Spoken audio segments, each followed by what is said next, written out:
Well, hello there. And today's actually is not the one that I originally had planned. Only because when I'm recording this, it's the beginning of a national holiday here in Taiwan, which means the roads are going to be absolute rubbish. So I decided to leave tomorrow, which is Sunday, instead. And the next thing, of course, is that the weather today is very unstable. It should be better by tonight, but we'll see.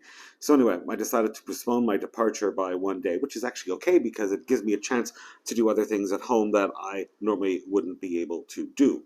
So I decided to make a cup of coffee, which I have right here. And this cup, by the way, I have this funny little habit of when traveling, if I come across a coffee cup in a restaurant or a cafe, asking them if I can buy it. And this one I got in Japan. How many years ago now? Maybe 5 years ago.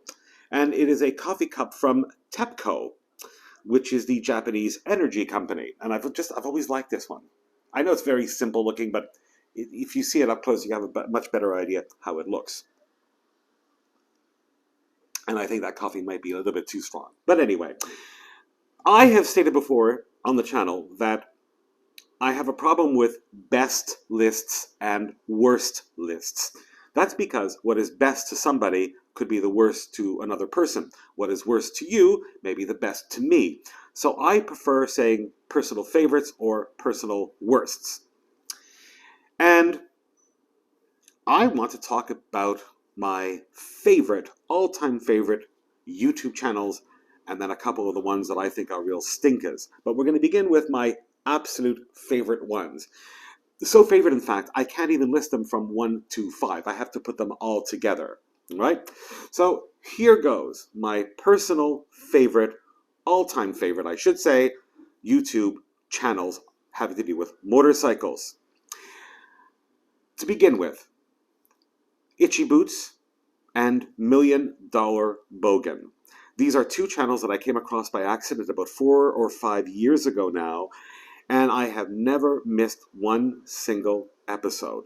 Norley at Itchy Boots is fantastic, and so is Daniel at Million Dollar Bogan. And just a little footnote about Daniel at Million Dollar Bogan. He also does a lot of charity work for men's mental health, so I commend him on that. I'll put links to the both channels below. Got me thinking, actually, it would be fun to see a joint program between Itchy Boots and Million Dollar Bogan. Maybe one beginning in the Netherlands, and the other beginning in Australia, but you'd have to take a boat. So maybe Thailand, and then meeting in the middle. I think that would be fun. But yeah, I mean, they're both fantastic. Daniel at Million Dollar Bogan is very, very funny, and I love the interactions that he sometimes has with Colin at Geelong Harley Davidson. Recently, he finished a series called Can You Go to the Bolivian Death Road on a Harley Davidson? And you can. It's a very long series, but I really suggest you watch it. It is absolutely fantastic. And it brought back a lot of memories for me because I did that road about 7 years ago now. I was like, oh yeah, I remember that point. Oh, it looks better now than it did. Oh my God, that looks worse than it now. That's what I kept saying. Fantastic, fantastic, fantastic. The next one is Bikes and Beards. Bikes and Beards, always love what they do, especially when they get like a motorcycle either really cheap or really expensive, or a very rare motorcycle that has never been used, still in the box. Take it out and see what they can do with it. Fantastic, fantastic. Sean is very, very funny. The next one is Motorcycle Adventures. Pavel is, especially if you want information on traveling and what to do and what not to do, go and watch his channel. He has some great advice. Not all of it I agree with, but I would have to say 99.9 of what he says I have to agree, especially if you're going to do any long distance traveling. The next one is Fortnine. Fortnine is a channel that I actually, again, came across by accident a number of years ago. And very entertaining, very informative, and just all around very, very good. So these are my all-time favorites that I never miss. As soon as they upload a new episode, I'm watching it immediately. There's a lot of other motorcycle channels as well that are also that I also enjoy, but I'm not as big a fan as of with these ones. Because there's a lot of really, really good content out there. So too many to mention. We're not going to get into them, but I just mentioned my personal favorites. Now, getting into the ones that I absolutely,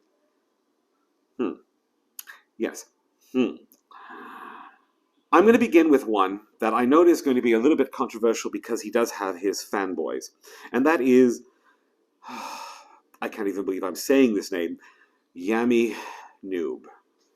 Yummy Noob. Not only has he given very bad advice in the past, he also had a bit of a nasty accident where he was driving recklessly and hit a car, didn't have a license, didn't have insurance. And he thinks he's very cool, and he uses all kinds of, he talks like a sort of an American top 40 DJ sometimes, trying to think he's cool. No, he's an idiot. And in England, there's a word for something like that, a yobber, which is exactly what he's like, a bit of a yob. I mean, he can be entertaining, but really. But the one that I think is the worst of all actually started off as one that I really enjoyed. Yes, I know it's hard to say, but what happened? It was a channel that I really enjoyed and would watch the new episodes, and then all of a sudden, literally overnight, I stopped because it became absolute rubbish. And it's actually two guys, and they've got three different channels. They have their own individual channels, and then they have a joint channel. One is called Serpenza, Z-A or S-A. He's from South Africa, Winston Sturzel. Lawai86, Matthew. And then their joint channel, ADV China. Now, I say it again. When I first came across them, I enjoyed watching their stuff because I lived in China for many years, and they were doing some very interesting cultural takes, looking at life, and traveling around the Chinese countryside. They even did a documentary, which is actually very good, called Conquering Northern China, which is actually quite good. But then all of a sudden, as soon as they left China, they stopped doing anything about motorcycling. They stopped doing anything about traveling. And they just focused on bashing China with everything. Yes, we know the CPC is not the greatest political organization in the world. We know that China has problems, but the way they do it, I mean, talk about propaganda. You have communist propaganda on this side, and then you have the propaganda that they're putting out. I mean, they're both crazy. I mean, the shit that they have been saying lately. And it's really odd because they literally changed overnight. If you go online and find out what people think of them, so many will say, I used to enjoy them. And all of a sudden, when they went on this anti-China tirade, they got turned off by it. It just became a very political channel. And the things that they say are sometimes, well, very conspiratorial. And it doesn't hold water, and they make everything sound so dramatic. I mean, I think it was Winston, he said, I left because they were threatening my family. They were saying my wife was a spy, but provided no proof. Matthew, Lawai86, he was saying the same thing. And he said, I had to flee China, and he gave this elaborate story about when he left. And it's like, really? Really? Provided no proof whatsoever, but it sounds very dramatic. Complete waste of time. It's really, like I said, it's really strange how they went from producing good content to absolute shit. They do have their fans now. Their fans now are completely different. A lot of conspiracy fans, and just a lot of lunatics. I'm not going to say right-wing or left-wing lunatics because they're actually normal compared to the lunatics that they have. But that is definitely one of the worst channels that I have now seen. I actually said to somebody one time, if you want to torture me, no, don't prod me with a red-hot poker or a cattle prod. Better idea, tie me to a chair, put me in front of a television, and show me content from Serpenza, Lawai86, and ADV China. That will be more than enough torture. Anyway, I'm not even going to put their link below because there's no point, because if you want to find it, you'll be able to find it. But I'm curious to find out which ones you like. People have sent me some very interesting ones on Instagram over the last week. But all the ones that I like, I will put links to them in the description box below. That's it, description box. Anyway, That's it, that's all. Like, comment, and subscribe, and I'll see you soon.